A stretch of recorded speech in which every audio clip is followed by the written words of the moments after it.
Guys and gals, I'm joined today by Rob Kaiser from the All Around Growth Podcast. And this is a topic that I absolutely love talking about.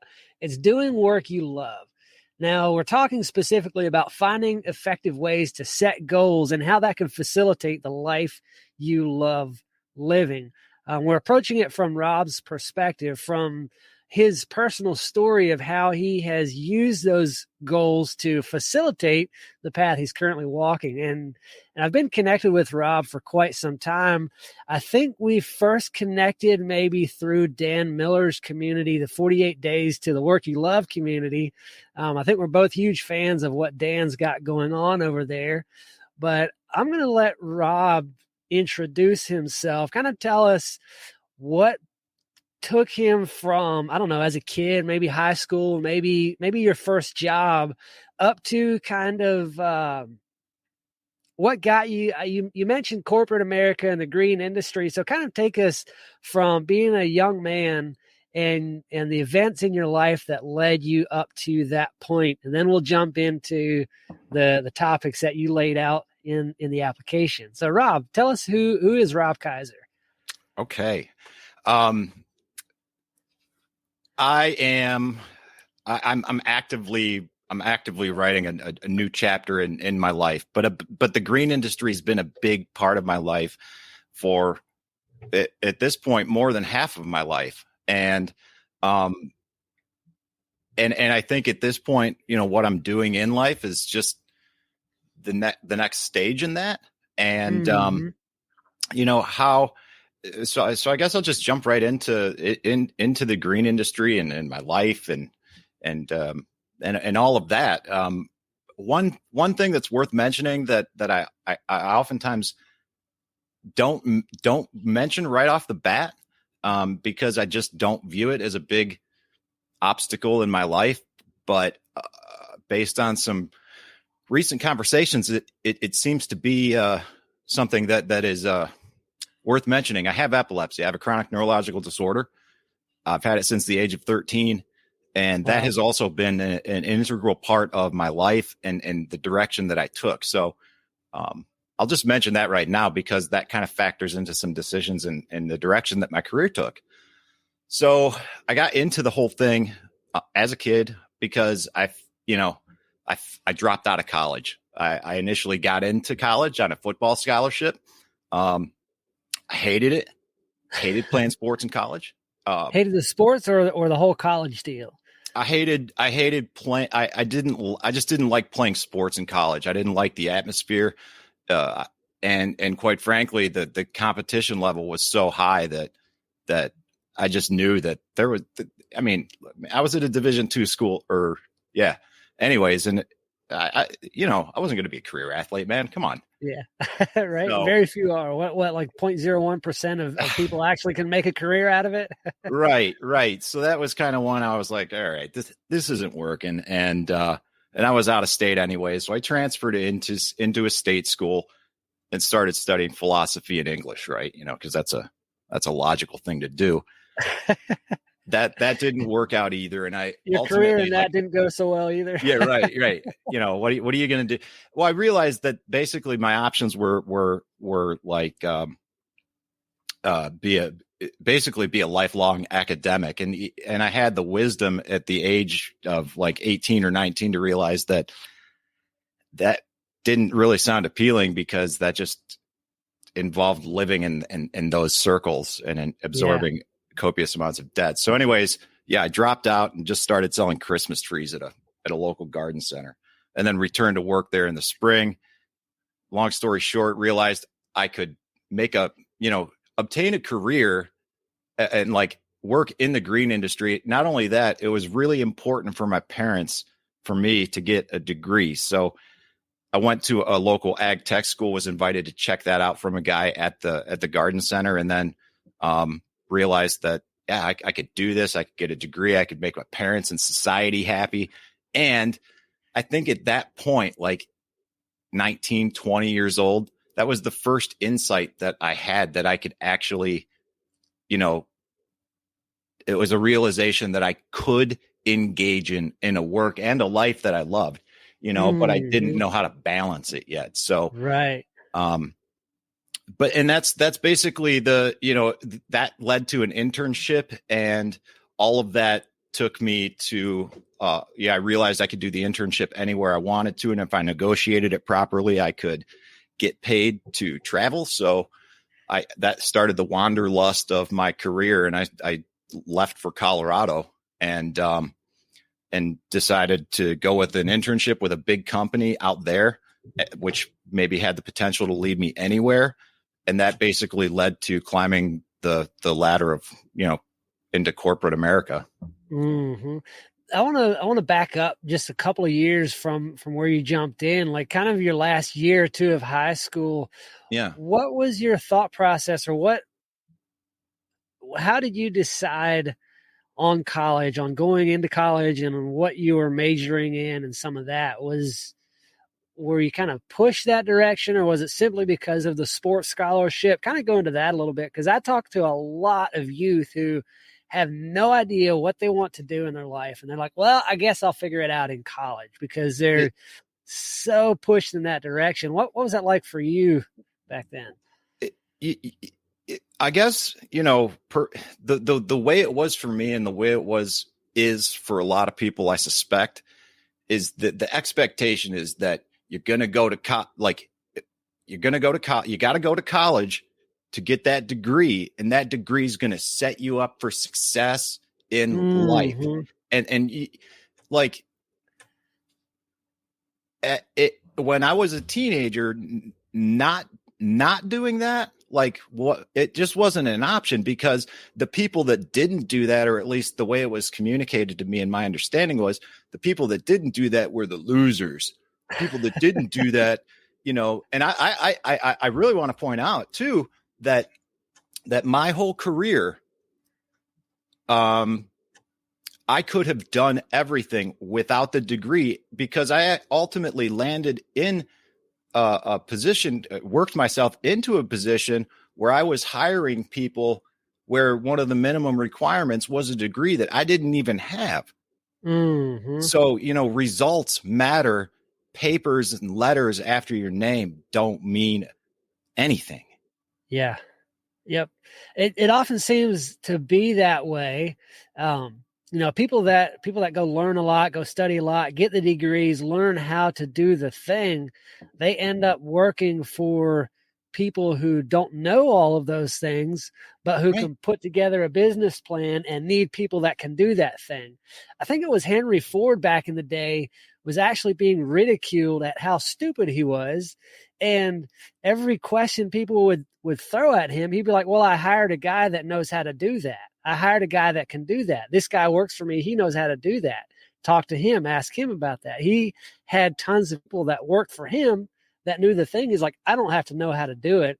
I just have to know how to find a guy that knows how to do it. And that's how he was able to build what is the most successful, or was until recently, automobile company ever. So it's pretty interesting how that works. How if you want to go do something, you can just go do it. You don't have to have that higher education. You might need specific knowledge, but that'll only take you so far. Right. It's really what's up here that drives us, and what's in here, really. Yeah, for sure. So you're 20, 21, 22 years old, getting started out in the green industry. How do you define the green industry? Like what specifically were you doing there? Yeah. So the green industry for me, at that time involved the world of horticulture. And those studies were, turf grass management, landscape construction, nursery and greenhouse management, hardscaping to a certain extent, like concrete patios, stuff like that. Basically anything that involved the landscape in any way, shape, or form. And then I eventually soon learned that breached out into forestry, urban forestry, utility forestry, vegetation management along, power lines and things like that. So basically anything within the horticultural world. Yeah, gotcha. Okay, that makes sense. when you talk about the green industry, that brings to mind the recent movement towards what people call the green industry, which ends up not being green at all. And so I wasn't sure kind of where you were approaching that from. Oh, you mean like you're talking like the big cannabis game or whatnot? Yeah. Well, no, like, if you go green with all the the environmental, like the environmental, the green movement or whatever. So yeah, I guess that term's been taken in a couple different directions over the past few years, but yeah, historically that's always what the industry referred to it as. Right. So. Yeah. It always seems when you have a good term like that, it gets co-opted to mean something else. So that's why I asked you to clarify that. But how did that kind of lead you into corporate America? Was that a ladder that you climbed inside of the horticulture industry, or talk to that a little bit? Yeah, it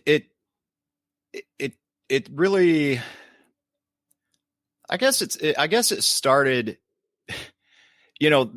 all of this social, this climb towards corporate America and the desire to make something of myself, right? All that started around the time social media came of age. Because at this time, like when social media came of age, say like 2007, 2008, I had decided to move to North Carolina. I was at that time. I was obsessed with old time music, fiddle and banjo. So I just decided that if I wanted to learn how to play that music, the best way to do it is just like go there and find people and then learn. So, that wasn't really part of the deal at that time. But like once social media came of age and like I'm approaching the age of 30, I'm seeing all my old high school friends, I'm reconnecting with them on like MySpace and Facebook, and I'm realizing like I'm just this 30-year-old guy that just, I don't really own. I had an old, early 90s Ford truck and a few banjos, and like that was the extent of my possessions. Like I didn't really, I just was, but I'm seeing people, working, having these good jobs and raising families and living in homes with white picket fences with dog. And I'm realizing like the American dream, right? Yeah. Like I need to do this. I need to make something of myself. And so I decided that I would, like do that. And I would move back home. My parents had recently purchased some land. They were going to build there. And I was going to move back home and, get a job with a couple local landscape companies and like do some design work. And then just like grow a career, work locally and like do this thing with my parents. And then the housing crisis hit and like everything just kind of came to a halt and construction stopped and like, or at least all the plans stopped. And we just, that like what's happening now was what kind of, in a sense, we all wanted to happen then, but it just didn't. So I went back to work and again, went back to one of these big companies in the green industry. And this is kind of where the epilepsy factors into the deal because, I found an opportunity for like fast track into management with the Davy Tree Expert Company. And, I was into trees. I always was. That was, when I went out to Colorado, I ended up working at a tree farm. So like I knew the deal and I knew trees and I knew the game, but in order to get into this position, like I had to work on a crew and climb and drive a truck, but I can't do that because I have epilepsy. I just can't get a CDL. I can't do any of that, like literally, or at least safely. Right. But the individual that I talked to saw something in me and he said, hey, maybe you can't do this, but there's this other division that we have.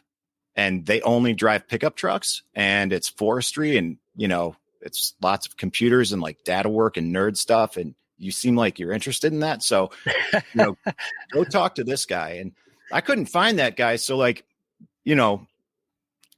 I just went to the office and asked where the manager was and just walked into his office and said, here's who I am. This is who I talk to. And this is why you should hire me.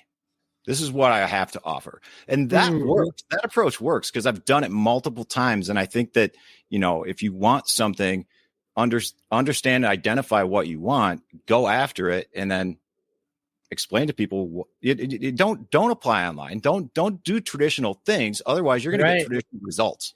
Yeah. Yep. So I don't know. That didn't really answer your question. I kind of went on a tangent there, but I think that's important to understand. Yeah. If you follow the path that most other people do the same things, I mean, you're going to get the typical results. If you want to be outstanding, then you have to do outstanding things. It makes a lot of sense, but it can be a little intimidating, overwhelming, whatever adjective you want to use there, to actually do things differently than most people. Absolutely. It's hard to do that. I mean, it's, we all want to stand out a little bit, but we don't want to be that sore thumb that sticks out and is way different than everybody else. But yeah, you definitely have to do things different than other people. So it's very uncomfortable at times, but becoming comfortable with that discomfort is good. Yes. Yeah. Love it. How, at this point, you're what, a few years into the green or the corporate America side of things. At what point did you decide that wasn't exactly what you wanted in life, and where did you make the decision to leave that world? Like it's pretty clear when that transition happened, because it all started to happen mentally. The whole career path took me all across the country, which was great. I had a lot of cool experiences, got a lot of travel, ended up landing in Southern California. I mean, I was living in Laguna Beach and then ended up in like San Diego. So who wouldn't love that? Yeah, right. I mean, I'm kind of living the dream up in a canyon with my girlfriend until I wasn't dating her anymore. And then, I'm just kind of on my own and living in San Diego. And I kind of tell management at that time, like, look, I just broke up with my girlfriend. I just moved out. I need to get back in the field and just like look at lines all day and kind of, if that's cool with you guys, I'll just like go be a field worker. And they were like, yeah, we get it. So at that time, I discovered podcasts, right? And I already had like in the corporate world, because I'm on the road a lot and I'm listening to the same talk radio everywhere. But I want to listen to what I want to listen to. And at that time, like, I discovered Dave Ramsey on the radio, and that was refreshing because it wasn't just the same, nonsense political stuff. It was just a refreshing change of pace. So like, that's my first introduction to podcasts. And then all of a sudden, it's 2010. I'm out in the field. I'm listening to podcasts all day, and I discover Jack Spirko of the Survival Podcast. So I listen to this, and I'm listening to this guy in Texas talk that's making a lot of sense. And he's talking about things like permaculture and liberty and freedom, and not in a way that like kooks talk about, those guys. Like, it's sensible stuff. And I realized that, this thing that we were talking about with this land just a few years ago, it didn't happen. It's still just vacant land. But I start talking about this and sharing this stuff with my parents, everything that I'm learning, and they're into it. They understand, and they want to. They see the potential that the land has to offer, and they say, let's do this. So I say, yeah, all right. So I start putting together an exit strategy in California, which, working in the field actually involves going back into the corporate world to make more money faster, to get myself back here. And ultimately in a long roundabout way, I did, to work at a family farm, tree farm again, back in Ohio in 2014, only to realize that as that small family business grew and developed, like, I thought I'd escaped the corporate world at that time. I thought I had the dream job, like, 15-minute commute, basically doing whatever I want, delivering results, showed up at this place. Here's who I am. This is what I can do. When you're running, okay. It wasn't a good fit. I stayed there for a long time, and I realized that as the company grew and developed, that corporate culture just entered back in, because when you don't go out of your way to actively create a culture, or personally in our lives set goals for ourselves, when we don't create our own influence, influence will be created for us. Nature abhors a void. It will always be filled. And if you don't fill it, it may be filled with something you don't like. So, that was why I left. Ultimately, the corporate world that I found myself in again, which I tried to escape, but because none of it ultimately aligned with my life path, which involves freedom and trying to deliberately construct, this liberty that I desire. So I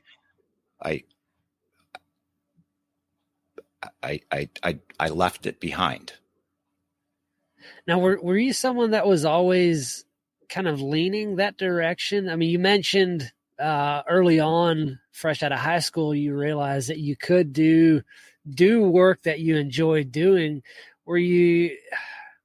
Did you always tend that way to try to find things that you enjoyed doing and make money doing that? Or what were there influences in your life, like parents, a mentor, podcast, books that kind of kept that progression going for you? What were some of the keys there? It's my dad. Your dad? Yeah. Yeah. And it's simple. Because he would tell me that do what you love and do it well, and the money will come. And see, what I'm realizing now is, and the only change in that statement I would make is do what you love, do it well, and the wealth will come, because wealth involves, but is not limited to, money. Right. There's a lot of different aspects to wealth, for sure. Right. Yeah, so that was a big, my father was a big proponent of me following my passion, and no matter what it was, doing it to the best of your ability, just doing it optimally. Yeah. Yeah, that's awesome. I love hearing stories like that. Today's world has, or today's society, I should say, has tried to minimize the effect that men have on not only their families, but their community and society at large. And, it hurts to see strong men being taken out of that, because what's the saying? Strong men make good times make weak men make bad times make strong men. So it seems like there's always been that progression, and for the last 20, 30, 40 years, I think it's been devolving into the weak men and coming up to the bad times thing, and we really need strong men to get through that. So I love hearing when someone's dad is a huge influence for them. My dad also is a big influence on my life. I mean, I'm thankful to still have him around. So that's an amazing testimony you have there to how strong fathers can influence you to doing work you love, to leading a life that actually makes a difference for people. It is important. And I'm lucky, now to be in a position where I work with my dad regularly. And, even if people aren't in a position where, their parents aren't around, or their fathers aren't around, or whatever, I think that it's important to be involved with all generations in life. And you can do that through involvement with your church, with local fraternal organizations, volunteer organizations. It's important to have this natural community of all demographics in your life, because that's a natural way of living. And that's something that we've gotten away from. And like you said, yeah, that mentorship, that leadership, having that in your life and then being that for someone is important. And that's something that we've gotten away from.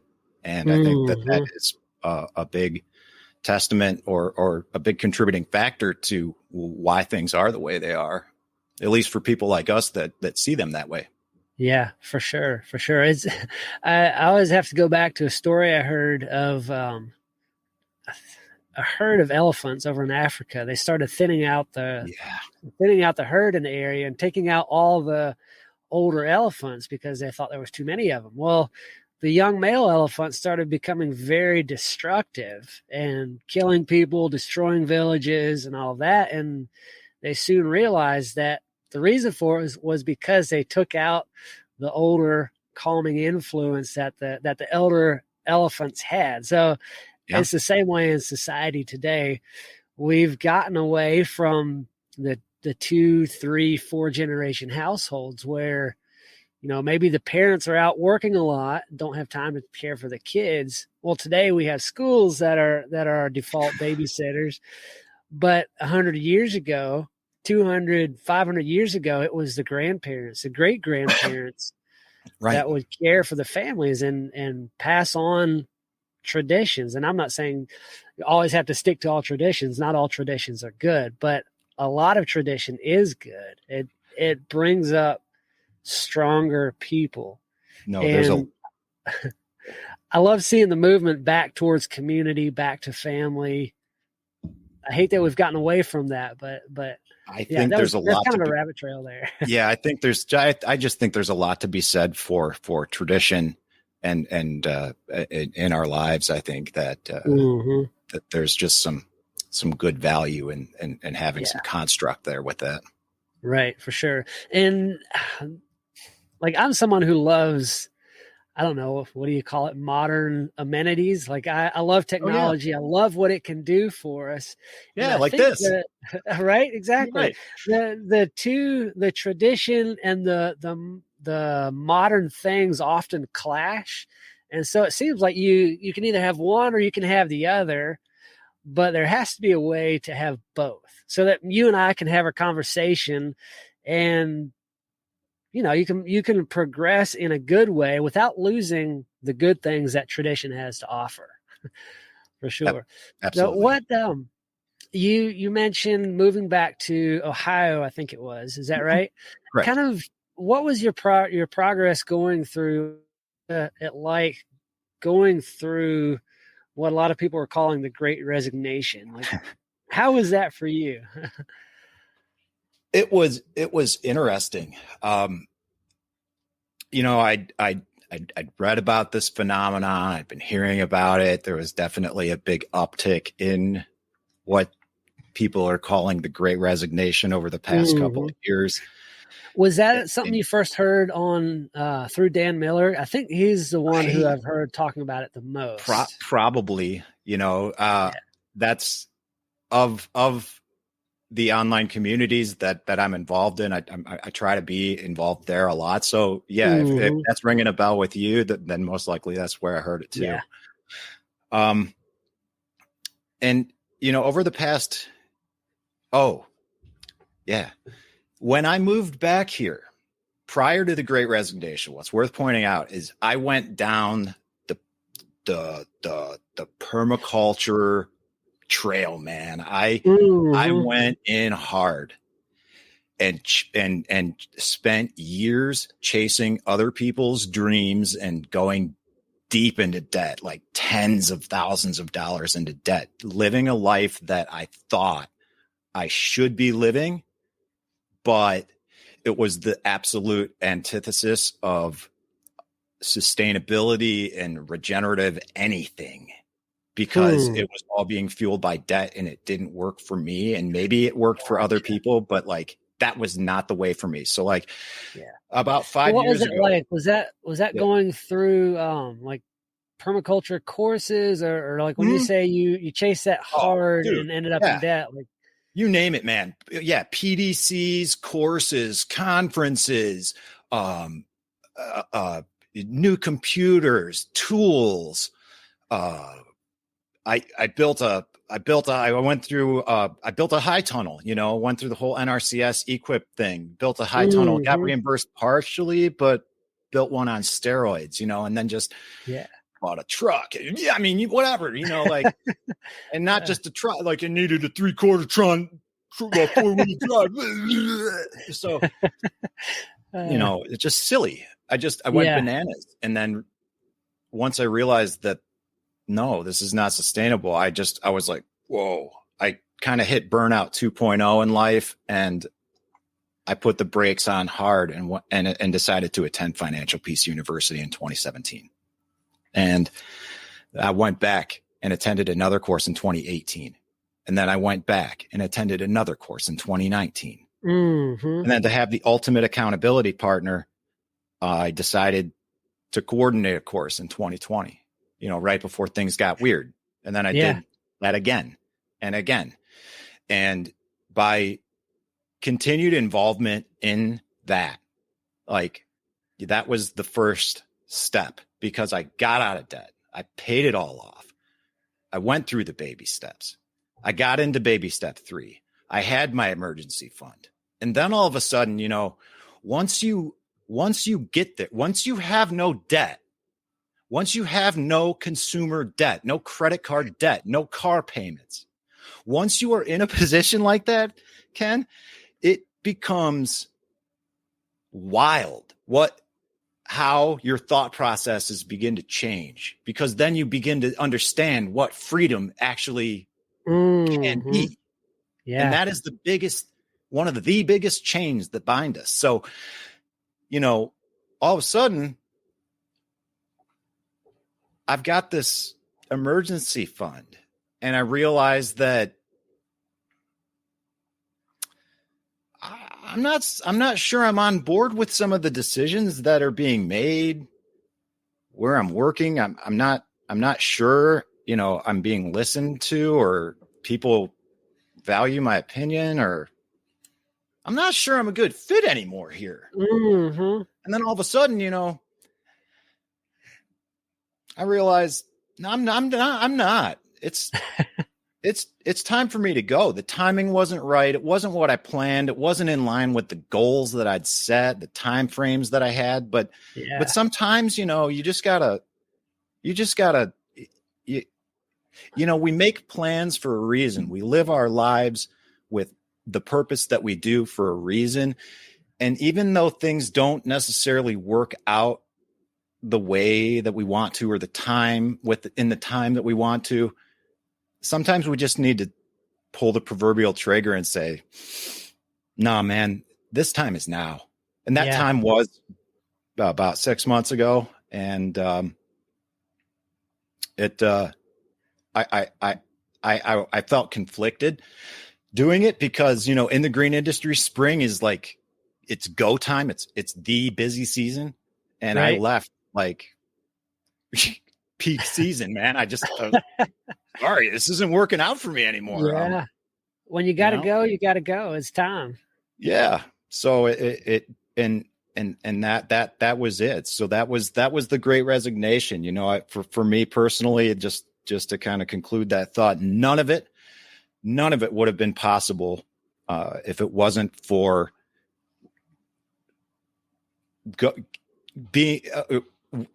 obtaining the debt freedom that I was able to obtain, and the manner in which I did was through Financial Peace. That's awesome. What was some of the biggest challenges that you faced, resigning from that 20-year career in that industry, and what was it that kind of allowed you, along with the debt freedom, were there other aspects or other elements that allowed you to successfully transition to becoming your own boss? Yeah. I mean, some of the challenges were just, I had been at this particular tree farm for 8 years. I'd been there since 2014. I developed strong relationships with people that I cared about, we were all part of each other's lives. And so, I think challenges, just generally speaking in life, the biggest challenges oftentimes come from relationships and communication. The transition to employment was easy. It was made easier just simply due to the fact that I'd reached some financial goals that I set. And that's kind of where it's at, is, goals. And I think that goals are just critical, man. And you can't get any. Another thing my old man said is, if you don't know where you're going, you're not going to know when you get there. Yeah. So without goals, we're effectively just wandering aimlessly. Yeah. Do you talk to people who say, "Oh, I don't really set goals, I just do"? Sure. I talk to less of them now than I used to. What do you say to those people who don't really have an interest in setting goals? Very little. Very little? Is there anything you can say to help them to shift their perspective on it, or do you just do and hope that they somehow see the light? Yeah. There's nothing I can say. I don't think there's anything that we can say. Everybody's got to reach a point in their life, alcoholics or drug addicts or whatever, we'll call it rock bottom. Those of us who focus our lives intently on our careers, we'll call it burnout. Whatever the case may be, you've got to reach a point in your life where you're sick and tired of being sick and tired. And then you will make a change. And then you will, figure out a way to make that change effectively. Otherwise, if you don't, the reality is, and this is something that most people don't really want to understand or accept, is that we all make choices. And if we choose to not do something, it means that we're choosing to stay in our current situation and environment because we want that more than we want the other thing. That's a reality.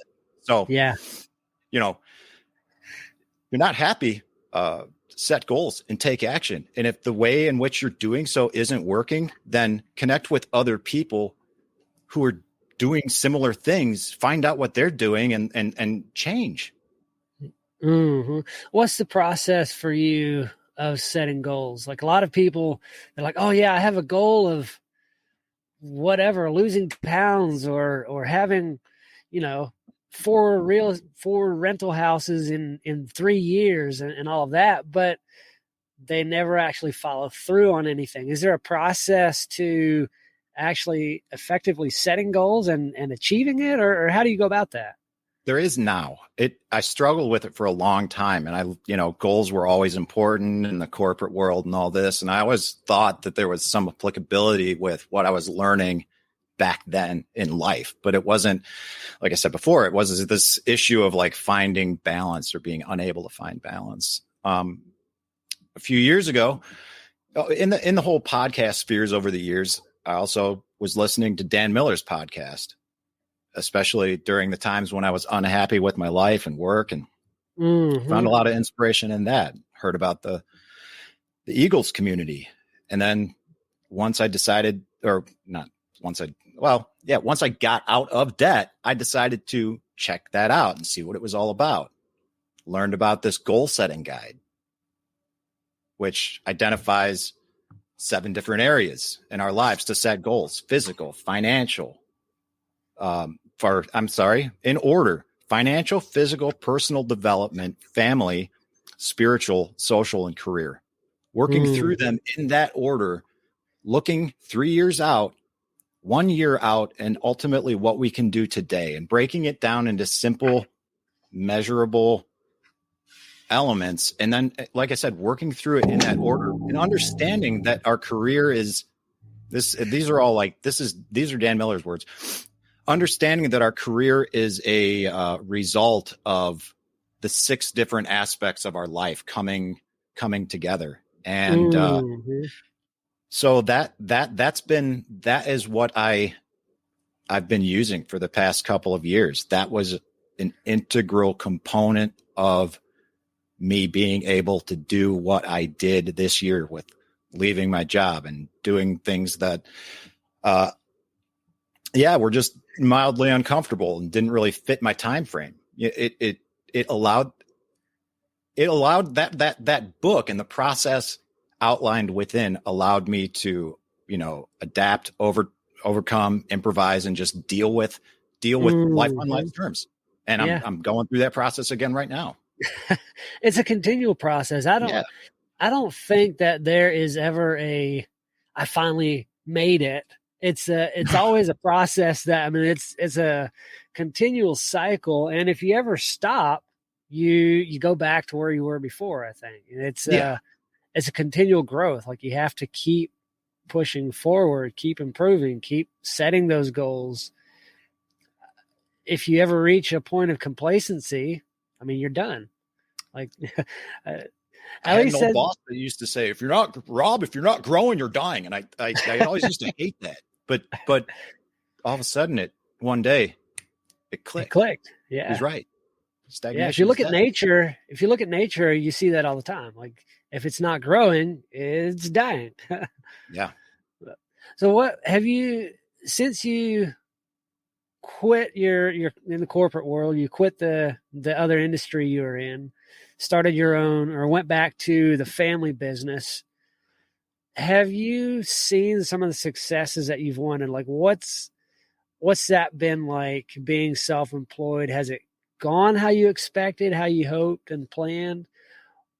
What's some of the experiences there and challenges of being self-employed? And what's the best thing about that for you?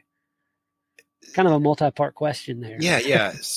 Well, some of the challenges, are like just trying to navigate things like insurance, health insurance, and how to structure your taxes, and just doing things that normally were like taken care of for you. You got to figure all that out, and it sounds really intimidating at first, but you know what? It's not. You just got to start. You just got to start doing it. And then, are things going, it's kind of weird because there's a lot of, I'm self-employed, but effectively my biggest, client, if you will, is the family business. Because at this point in time, I've got to try to do more right now to generate some more income, and until we grow that to a point where it's, but I'm also learning that I want to continue to diversify some of the things that I'm doing, because this turns into all your eggs in one basket type of thing. And that's just, so the challenges are just really learning how to kind of restructure your life and live it differently. But some of the good things are that, the freedom that comes along with that, I can do when I wish. My commute is literally the amount of time it takes me to walk next door into the kitchen, if that's what I'm doing. Or it's just it's everything that the good things are everything that you hear about on social media from the entrepreneurs. The bad things are everything that they don't talk about. Yeah. And there's a lot of that. And I think it's important to one great reference, or one good little thing to listen to about, starting a business and some of the challenges, or Jack Spirko did a live stream on this just maybe a couple, 3 weeks ago, on how difficult it is and how much it sucks. These are good things to to be aware of, because it's, you may think that you want it. And I was kind of in that situation years ago when I like started the business and did all this ridiculous crap and went into debt. I wasn't doing business for the right reasons, to serve customers. I was doing it to like serve my own ego. And that's bad. Yeah. You have to have a purpose outside of yourself. Yes. Otherwise you'll burn out quick. Yeah. I know that all too well. So you've got a podcast, the All Around Growth Podcast. What's up with that? Is that a passion project? Is that something that goes along with the business? Yeah, it's really a passion project that has changed. It began in September of 2020.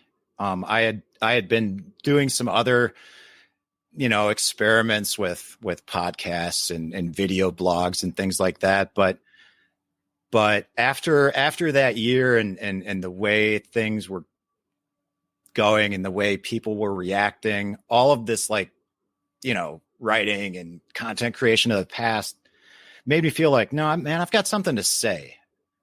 And so I'm going to say it. And a lot of people start up their little thing in their car. So that's what I did.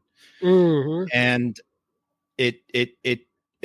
what started as like a passion project form of kind of like talk therapy turned into this thing. Like I realized, well, this is stupid. This has no direction. Like, no, what are you doing? So it turned into like providing tools and resources to build the life and homestead of your dreams. And this is where I started integrating the goal setting workbook and all these things that I was learning in life into the podcast, which was titled All Around Growth, because I soon learned that these 7 aspects of this goal setting workbook are 7 aspects of life that we can use to grow all around and really live a balanced, like comprehensive life. And it seemed to just fit naturally. So I took a lot of inspiration from Dan Miller, books that he wrote, like Rudder of the Day, other daily devotionals, and just used that as fodder for podcast content to keep my own spirits up when they were not. And then lately continued work with the 48 Days community and trying to find further direction for the show. I did some work with Eric Johnson and of the podcast talent coach, and he helped me realize that what I'm doing with my life, what I'm doing with the show, and what's taking place here on the homestead with the family business is all like this too. So a big part of the show is the family business and vice versa. And it's all now it is less of this talk therapy, but really what's going on, a lot of what's going on here on the homestead, what's going on with life, how we can make it all work, and trying to move the podcast in that direction. So we're just talking a lot about, here, the homestead, interviews with people that are engaging here, like our tenant farmer, Cody. Just a lot going on. It's less of a documentary passion project of sorts, but really trying to find ways to make it of value and worth listening to. And I think that's, I think a lot of the talk about goals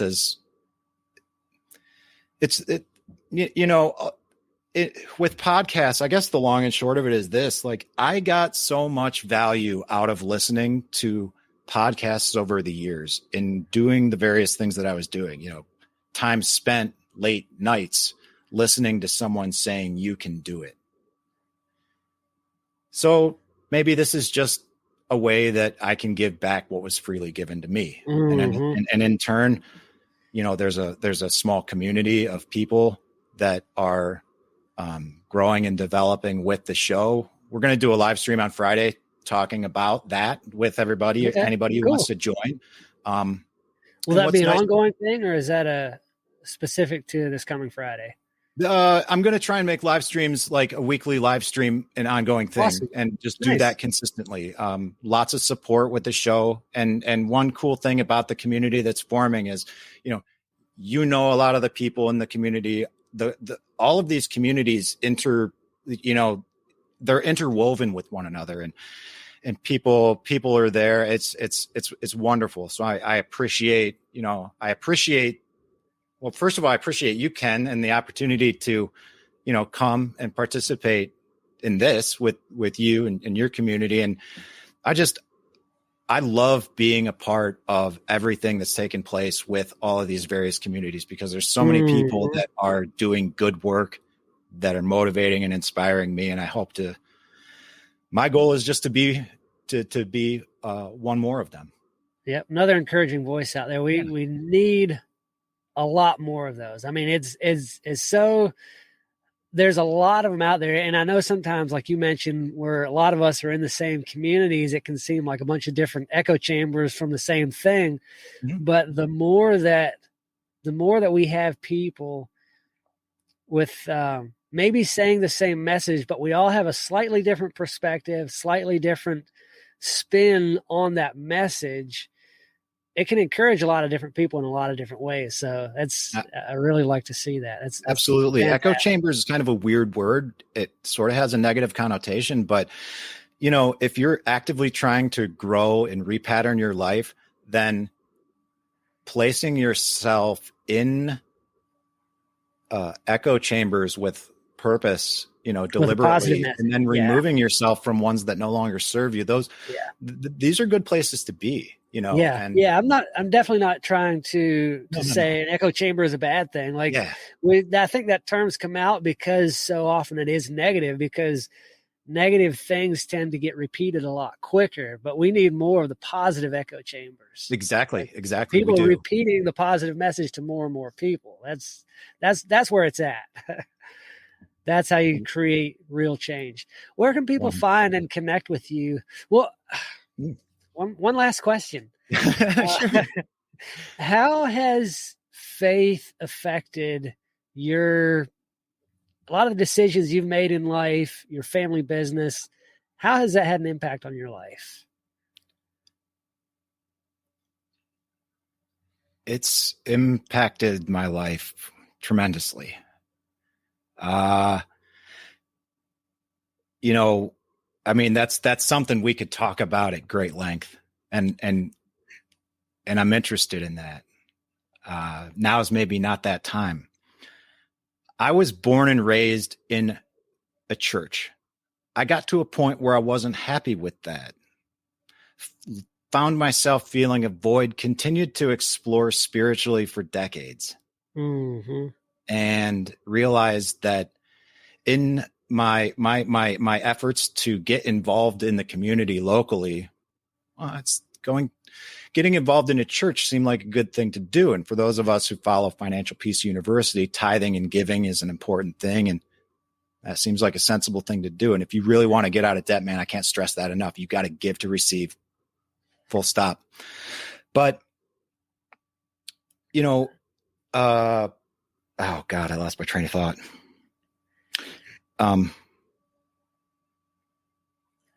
How faith has impacted. Oh, yes, sir. Thank you.